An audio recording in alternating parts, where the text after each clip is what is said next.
We're very motivated after we attended the Arab Spring 7 years ago, and we were very inspired to do something for the country. And with the blockchain technologies and the other technologies that are going to be implemented in 20 years that are in research right now, we hope to use this to build a strong use case and solve major problems with the country. We're here today to solve the transportation problems in Cairo. Using futuristic technologies and to build a complete solution so resilient without any flaws. Well, the idea is a bit crazy. We want to build self-management buses that are able to be controlled and booked by the people. And they would be on demand.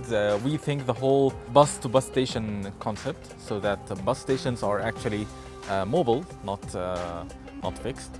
And the buses, they own themselves. It's not something that is owned by a group of people. It's actually the buses own themselves, and they're able to generate revenues and build more buses and so. Before the hackathon, we've been working on different scenarios of how the idea would evolve and what are the problems with certain use cases and so.